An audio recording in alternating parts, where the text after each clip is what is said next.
ጥላሁን ገሰሰ እጅግ በጣም ሊቅ የሆነ ተሰጥኦ የነበረው ሰው ነው። ጥላሁን ገሰሰን ሁላችን የምንወደው በተለይ በዜማ እኔ ወገን አለኝ ወንድም አለኝ የሚለውን ያኔ በአንገቱ ላይ አደጋ የደረሰ ጊዜው አባቴ ለንደን ሄደን እኔ ፀሐይ አጠገብ ሆነን ጻፍንለት እና ጥላሁን ብዙ ዜማዎች አንደኛ ያውቃል ግጥም ከማንም በላይ ግጥም ያውቃል። መጀመሪያ የጻፍኩለት መነሳት ያለበት ሰው መነሳት አለበት። ክቡር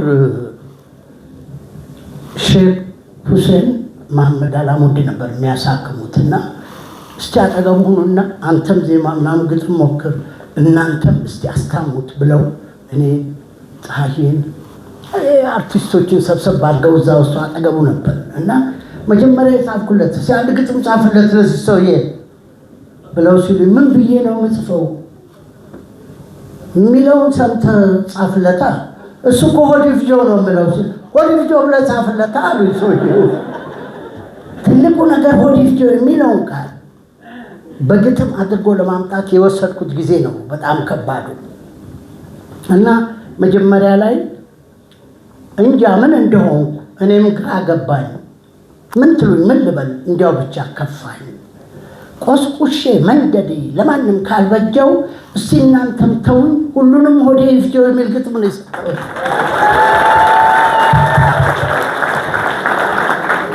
ጥላሁን እሱ ጋር እንዲቀር የፈለገ ነገር ነበረ ማለት ነው። አየና እኔ ያልኩትን ነው መልሰህ ጽፈህ የምታመጣው በሌላ ጻፍ ብሎ ወረወረው። እንዴት ተጨንቄ እንደጻፍኩበት በእውነት ቢያጥላውን በጣም ከዛ በኋላ ነው እንግዲህ በመድረክ ለምስጋና እጅ ነሳው በአገሬ በወንዜ በወገኔ እየተመካው በእንባችሁ ፍሳሽ እንዲያተራጥባችሁ አትራቀን ጥላችን ስትሉ ያየኋችሁ ቀና ብያለሁኝ አለው ልበላችሁ በምትቀረኝ እድሜ ምን ልታዘዛችሁ አበባ ታቅፎ በረከት የሰጠኝ እልልታ ጭብጨባ ፍቅሩን ያልነፈገኝ ከለት ጉርሱ ከፍሎ ስሞ የሸለመኝ ለካስ ተቆርቋሪ እኔም ወገን አለኝ ወንድም አለኝ ብዬ ጽፌ አቅመኝ ያው እንግዲህ በዳበሳ ቢሆን ብቻ እንዲመጣ ሞከርኩት። እግዚአብሔር ደግሞ የቀባው ነገር የረዳው ነገር ጥሩ ይሆናል። ጥላሁን እጅግ ቆንጆ አድርጎ ዘፈነው። ጥላሁንን ትልቅ የሚያደርገው ዜማ ሰጥተው እጅግ በጣም በእውነት ለውሶ በቃናው በድምፁ እንዴት አድርጎ እንደሚገልጸው እንደሚለውጠው እኔ የሰራሁትን ዜማ ካሴት ላይ አለ። ጥላሁን ከዘፈነው በኋላ ግን ሌላ ዘፈን ነው የሚሆነው ማንኛውም ዘፈን። ጥላሁን እጅግ በጣም ሊቅ በእውነት ቅዱስ ያሬድ የመጀመሪያው አፍሪካዊ ሳይንቲስትን ከዛ በላይ ነው። ቅዱስ ያሬድ ሊቅ ነው።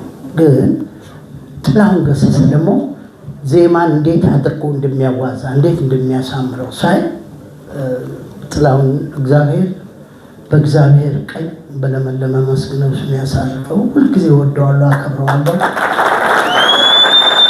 አንድ ማስታወሻ እስከምሰራለት ጊዜ ወይም እስከምንሰራለት ድረስ ሁሉም ወዳጆቹ አክባሪዎቹ ናቸው። ጥላሁን